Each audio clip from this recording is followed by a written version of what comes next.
The news day continues here on One News Now. I'm Charles Lejano. With the expected landfall of Tropical Storm Dante over Batangas today, PHIVOLCS warns that lahar and muddy stream flows may run off near rivers and drainage areas along Pinatubo and Taal volcanoes. In its latest lahar advisory, PHIVOLCS explains that prolonged and intense rainfall may generate non-eruption lahar on major rivers draining western Pinatubo. This will likely happen along the upper to middle reaches of the Santo Tomas, Marella, and Bucao river systems. Muddy stream flows may likewise be generated along the O'Donnell and Pasig Potrero river systems, which could affect Tarlac and Pampanga. On the other hand, the same may be expected along the slopes west of Taal Lake, where thin remnant ash can be remobilized. The agency strongly advises residents and LGUs to monitor the weather conditions and take preemptive measures for their safety. Tropical storm wind signal number 2 is still raised in some areas in Luzon due to Tropical Storm Dante. Areas under signal number 2 are Romblon, Marinduque, northern and central portions of Oriental and Occidental Mindoro, Batangas, and Cavite. The same goes for Bataan and the southwestern portion of Bulacan, Zambales, western portion of Tarlac, and the western portion of Pangasinan. Meanwhile, signal number 1 is still up in the following places: the northern portion of Palawan and the rest of Oriental Mindoro and Occidental Mindoro, the western portion of Quezon, and the western and central portions of Laguna. Metro Manila is also under signal number 1, as well as Rizal, Bulacan, the rest of Pampanga, the rest of Tarlac, and the western portion of Nueva Ecija. The same goes for the rest of Pangasinan, the southern portion of Benguet, Aklan, Capiz, the northern portion of Antique, and the northwestern portion of Iloilo. Rainfall warning levels have also been raised in 2 areas in southern Luzon. The red rainfall warning is currently up in Romblon. Residents are advised to prepare for serious flooding in low-lying areas and landslides in mountainous areas. Meanwhile, the yellow warning level is up over Oriental Mindoro. This means possible flooding in low-lying areas and near river channels, as well as landslides in mountainous areas. Pag-asa says light to moderate with at times heavy rain will continue affecting Masbate and Marinduque for the next 2 hours. Pag-asa reports the Tropical Storm Dante is maintaining its strength as it approaches the eastern coast of Oriental Mindoro. To give us more details, we have on the line weather forecaster Grace Castañeda. Good afternoon, Grace. Could you tell us where Dante currently is located?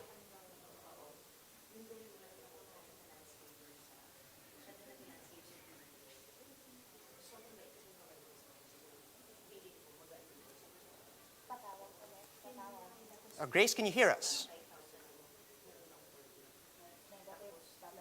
All right, we're going to try to circle back to Grace in a bit. Meanwhile,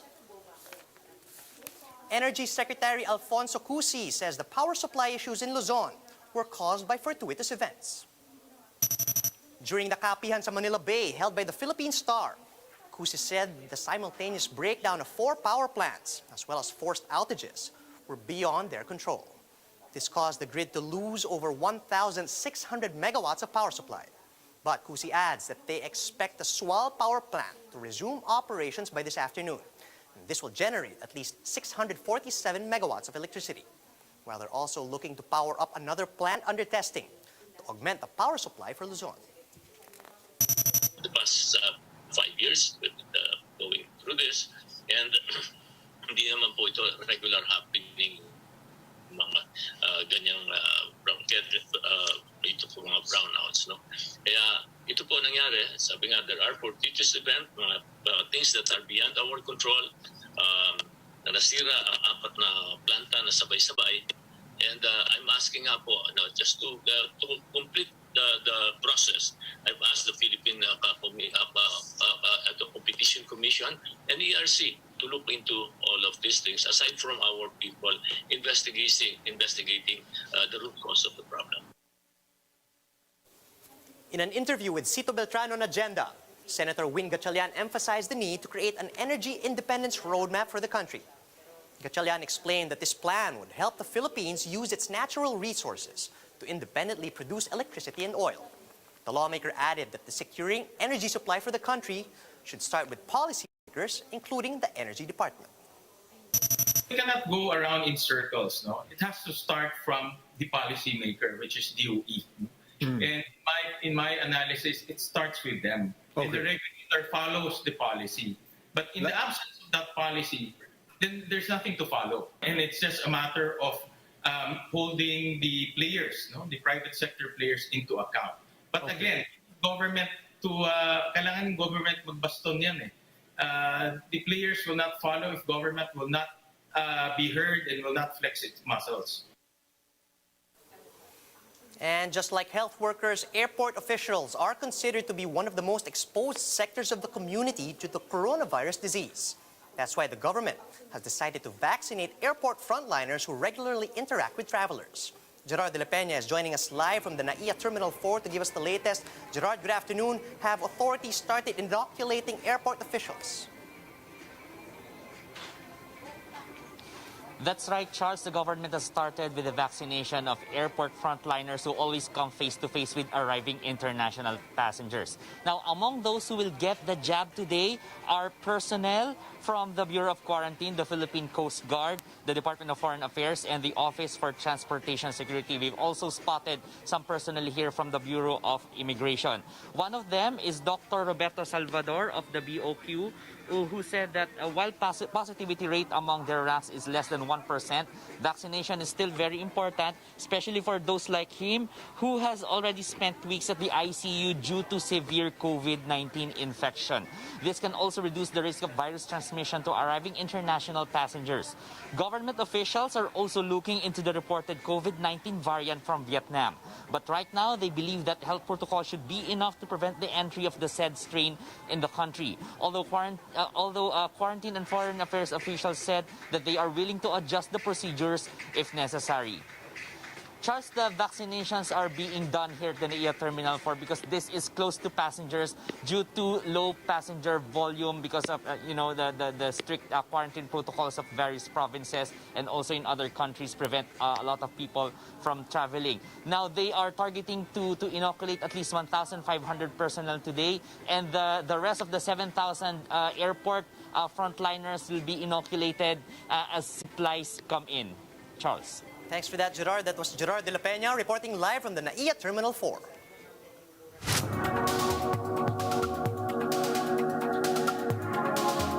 Japan is bent on holding next month's Tokyo Olympics, with some live spectators present to watch the games. That's despite experts saying that it would be difficult to stage games unless the pace of COVID-19 infections drops. Kurumi Mori reports for Bloomberg Quick Take. It's the countdown to the Olympics. I'm Kurumi Mori in Tokyo. We are less than 2 months away from the opening ceremony, which means athletes and officials are starting to arrive. Among one of the earliest to travel to Japan is Australia's Olympic softball team. We know we're going to go through lots and lots of COVID testing, but look, we're all prepared for it.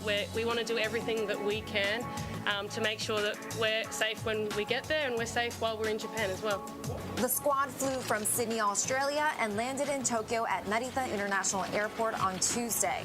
They'll be staying in Ota City, which is just north of Tokyo.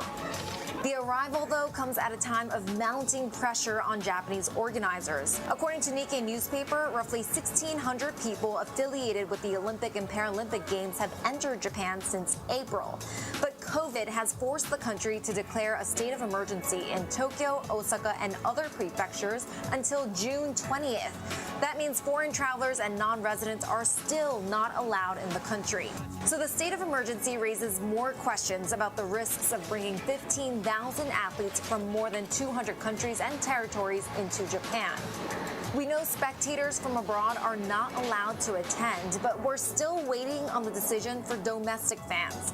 TV Asahi reports that organizers are preparing to hold the games with spectators if they have a negative COVID test or a vaccination certificate. For all the latest updates and more, make sure to follow us on Twitter and Instagram at QuickTake. And those are the top stories of the hour. Join us again later at 1 p.m. as we continue to monitor the day's biggest stories. You can also catch One News on Signal Play. Just register for a free account at www.signalplay.com so you can stream One News live anytime and anywhere. I'm Charles Lejano. Mask on, wash hands, and stay safe, Philippines. We are One News.